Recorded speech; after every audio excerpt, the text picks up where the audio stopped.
Super star Rajinikanth அவர்களை பற்றி இளைய தளபதி விஜய் அவர்கள் கூறியதை தற்பொழுது காண்போம். சின்ன வயசுலிருந்தே நான் ரஜினி ரசிகன். வாரத்தில் 4 நாள் ஸ்கூலுக்கு போனால் 3 நாள் ரஜினி படம் பார்த்துட்ருப்பேன். எனக்கு 5 வயசாகி இருக்கிறப்ப ரஜினி சாரோட அன்புக்கு நான் அடிமை படம் ரிலீஸ் ஆச்சு. எப்படியாவது படம் பார்த்துடணும்னு ஆசை. ஆனால் ஸ்கூலுக்கு கட்டடிச்சிட்டு போகிற வயசு அல்ல அது. அதனால் நான் என்ன பண்ணினேன்னா, அப்பா ஷூட்டிங்க்கு போன உடனே எங்கள் அம்மா கிட்ட ரொம்ப அடம் பிடிச்சி மேட்னி ஷோவுக்கு போயிட்டேன். மேட்னி ஷோ பார்த்துட்டு வெளியே வந்ததும் திரும்பவும் ஈவினிங் ஷோ பார்க்கணும்னு அடம் பிடித்தேன். ஒரு போடு போட்டு வீட்டுக்கு கூட்டி வந்து விட்டாங்க. அங்கிருந்து நேரே சுரேந்திர மாமா வீட்டுக்கு போனேன். அவருக்கு நான் செல்ல பிள்ளை. என்னடா திடீர்னு வந்திருக்கேன்னு கேட்டார். அன்புக்கு நான் அடிமை படம் பார்க்கணும்னு சொன்னேன். என்னடா திடீர்னு வந்து சொல்கிறானாரு. இல்லை, கண்டிப்பாக போகணும்னு சொன்னேன். சரி வா, அம்மா கிட்ட போய் சொல்லிட்டு போகலாம்னாரு. இல்லை, அம்மா கிட்ட சொன்னால் திட்டுவாங்க. நான் உங்கள் வீட்டில் இருக்கேன்னு சொல்லிட்டு வந்துட்டேன். படம் பார்த்துட்டு நைட்டு போயிடுறேன்னு. அதே மாதிரி சுரேந்திரர் மாமா கூட போய் 2வது தடவையாக படம் பார்த்துட்டு வீட்டுக்கு வந்துட்டேன்.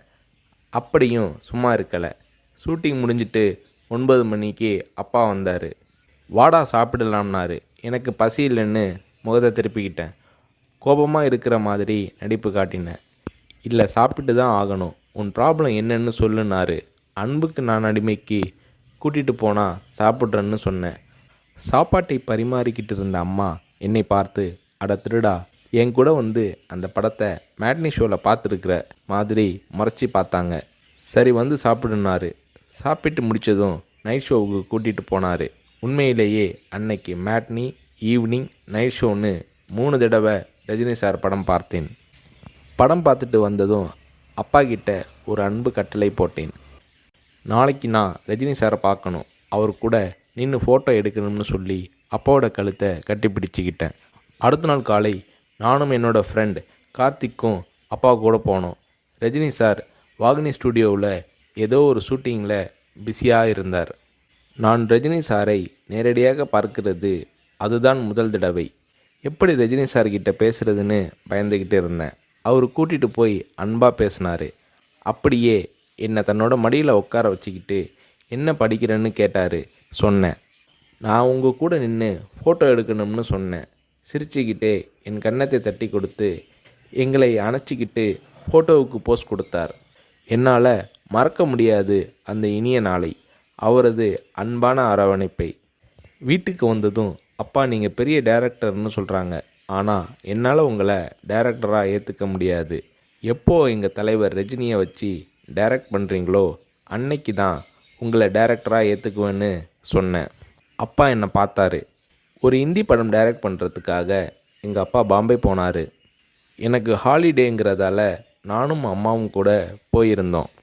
மும்பையில் இருந்த ப்ரொடியூசர் பூர்ணச்சந்திர ராவ் எங்கள் அப்பாவுக்கு ஃபோன் பண்ணி கூப்பிட்டதும் அப்பா அவரை பார்க்க போனார்.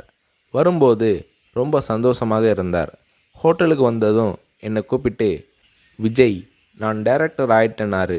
ரஜினி சாரை நடிக்க வச்சு டைரக்ட் பண்ண போகிறேன்னாரு. அந்த படம் தான் நான் சிகப்பு மனிதன். நீங்கள் நம்புறீங்களோ இல்லையோ, அந்த படத்தை நான் 17 தடவை பார்த்தேன்.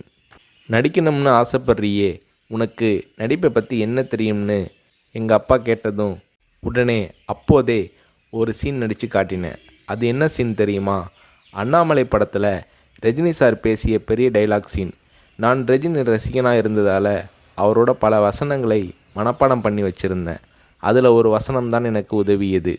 ரஜினி சார் சரத்பாபுவை பார்த்து தொடையில் தட்டிக்கிட்டு கோபமாக பேசுவாரே, அந்த வசனத்தை நான் பேசி நடிக்கிறத கொஞ்ச நேரம் அப்படியே கூர்ந்து கவனிச்ச எங்கள் அப்பா என்னை பக்கத்தில் கூப்பிட்டு, நாளைக்கு உனக்கு மேக்கப் டெஸ்ட் எடுக்கிறேன்னாரு.